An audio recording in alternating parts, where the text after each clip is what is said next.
కనకదుర్గమ్మ గుడి. ఇక్కడ ఎర్రతువాళ్ళు చూస్తామంటే చాలా మంది కనకదుర్గమ్మ వారికి వెళ్తారు. మనకి వెండి రథాలు, మనకి అమ్మవారిని లాగే ఉత్సవ విగ్రహాలను ఊరేగించడానికి రథానికి ఉండే మూడు వెండి సింహాలు మాయమైపోయినాయి. మాట్లాడితే ఏం మాట్లాడుతున్నారు ఒక్కొక్కళ్ళు? మాట్లాడితే సింహాలు పోతాయి, ఏం చేసుకున్నా మేడలు కట్టుకుంటావా మిద్దెలు కట్టుకుంటావా అంటున్నారు.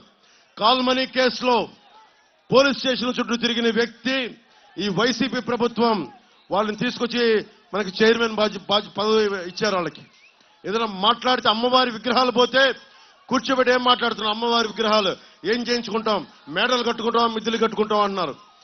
ధర్మాన్ని, అన్ని ధర్మాలకి, ఇస్లాం ధర్మానికి, మనకి Abrahamic religions, Christianity, Jesus Christ మనకి ఆయన ముందుకు తీసుకెళ్లిన క్రిస్టియన్ మతాన్ని కానీ నిజానికి గుండెల్లో పెట్టుకున్న భారతదేశ ధర్మాన్ని, సనాతన ధర్మాన్ని వైసీపీ నాయకులు దెబ్బలాడతా నీచంగా ఉంటే ఒక్క వైసీపీ నాయకులు మాట్లాడాల, వల్లభనేని వంశీ గారు మాట్లాడాల, అందరూ కించపరిచారు.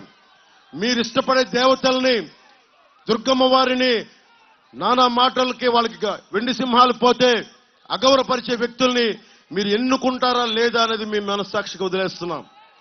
ఏ దేవత అయినా సరే, అల్లా అవచ్చు, జీసస్ అవ్వచ్చు, అమ్మవారు అవ్వచ్చు, మనం ఎవరినైతే పూజిస్తామో వాళ్ళని అగౌరవపరిస్తే, అగౌరవపరిచిన పార్టీని, అగౌరవపరిచిన ప్రజాప్రతినిధుల్ని, వాళ్లతో సంఘటితమైన వ్యక్తుల్ని మనం వెంట వేసుకుంటే మన ధర్మాన్ని మనమే అవమానం చేసుకున్నట్టు.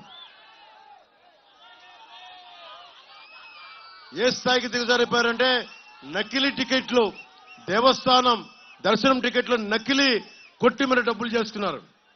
నాకు బాగా బాధపడింది భువనేశ్వర్ గారిని అంటాం. ఏ కూతురు, ఏ తండ్రికి కూడా, ఏ కుటుంబ సభ్యుడికి కూడా అలా బాధ రాకూడదు. అందుకని వైఎస్ జగన్ కనుసన్నల్లో మెలగటానికి ఏ స్థాయికైనా వైసీపీ నాయకులు దిగజారిపోతారని. ఈ వేదిక మీద ఉన్న వాళ్ళ మేమెవరూ స్నేహితులం కాదు. ఉన్న పార్థసారథి గారు కానీ, వెంకట్రావు గారు కానీ, ఎవరున్నా కానీ, ప్రభాకర్ కానీ, మేమెవరూ స్నేహితులం కాదు. కానీ మేమందరం కలిసి వచ్చాం మీ భవిష్యత్తు కోసం, మీ సంక్షేమం కోసం. కానీ అందరికీ విలువలు ఉన్నాయి. రాజకీయం చేస్తారు, అందరూ ఇంకొకరు గెలవాలని కోరుకోరు, రాజకీయం చేస్తారు. కానీ దానికి పరిమితులు ఉంటాయి. యుద్ధానికి కూడా పరిమితులు ఉంటాయి. మనకి కురుక్షేత్రంలో కూడా పరిమితులు ఉంటాయి. రాత్రుల పూట యుద్ధం చేయకూడదు, ఈ అస్త్రాలు వాడకూడదని. అలాగే మొన్న మధ్య జరిగిన ఇజ్రాయెల్ పాలిస్తున్న వారిలో కూడా మనం కూర్చోబెట్టి జెనీవా కన్వెన్షన్ ప్రకారం మేము ఈ ఆయుధాలు వాడకూడదు, కెమికల్ వెపన్స్ వాడకూడదు, నియమాలతో ఉంటుంది యుద్ధం కూడా. కానీ మన రాష్ట్ర రాజకీయాలకి నియమాలు లేవు, దిగజారిపోయారు. ఈరోజు వైఎస్ జగన్ బాధపడిపోతున్నాడు. కూటమంతా నా మీద కక్ష కట్టింది, ప్రత్యర్థులంతా ఏకమై నన్ను ఓడించడానికి ఉన్నారని. అరే అపోజిషన్ ఉందా నిన్ను గెలిపించడానికా, ఉందా మేము గెలవడానికా? ఆ లాజిక్ ఏంటి బాబు? నాకు అర్థం కాదు. నిన్ను గెలిపించడానికా మేము ఉంది ఇక్కడ అంటే నువ్వు మర్చిపోయావా? పంచాయతీ ఎన్నికల్లో, స్థానిక ఎన్నికల్లో ఏం చేశారు? ఒకరిని నామినేషన్లు ఏమి ఇచ్చారా? 4 దశాబ్దాలున్న టీడీపీ పార్టీని నామినేషన్ వేయనివ్వలా. అధికారులందరూ, పోలీసు అధికారులందరూ గుప్పిట్లో పెట్టుకున్నావు అంటే నువ్వు చేస్తే న్యాయం. ఇక్కడ మా ప్రభుత్వం ఉంది, ఎలక్షన్ కమిషన్ నిర్ణయించుకుంది. మీరు తప్పులు తడకలతో అధికారులు చేస్తూ ఉంటే మార్చింది. అంటే నీకు అధికారులు పోతే అంటే నీకు భయపడేస్తుంది, ఎలక్షనీరింగ్ చేయనివ్వరని. అంటే మీ సంక్షేమం, ఇక్కడున్న అందరూ పొద్దు నుంచి ఇంటర్వ్యూలు చెప్తా ఉన్నా, సంక్షేమం అభివృద్ధి రెండు పక్క నడవాలి. నేను కౌలు రైతులుగా నీ కోట్ల రూపాయలు ఇవ్వగలిగానంటే నేను సినిమా చేశా, భీమ్లా నాయక్ చేశాను, ఒక వకీల్ సాబ్ చేశా,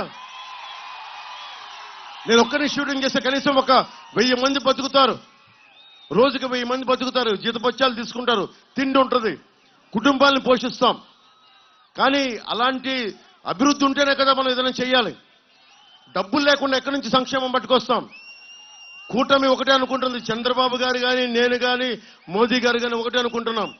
అభివృద్ధి మనకి సంక్షేమ కార్యక్రమాలు పక్కన ఉండాలి. 2 జోడెద్దులు జోడు గుర్రాల్లాగా పక్కన వెళ్ళాలి. అందుకని సంక్షేమాన్ని వీళ్ళు ఎంత ఇస్తున్నారో మీరు మేనిఫెస్టో చూశారు. ప్రతి మహిళకి 3 సిలిండర్లు, అలాగే ఉచిత రైలు ప్రయాణం, రాగానే యువతకి మెగా డిఎస్సి, ప్రతి సంవత్సరం 4 లక్షల ఉద్యోగాలు, అన్నిటికంటే కూడా సాగునీరు, ముఖ్యంగా మనకు కావాల్సిన ఇన్ఫ్రాస్ట్రక్చర్, రోడ్ల నిర్మాణం అన్ని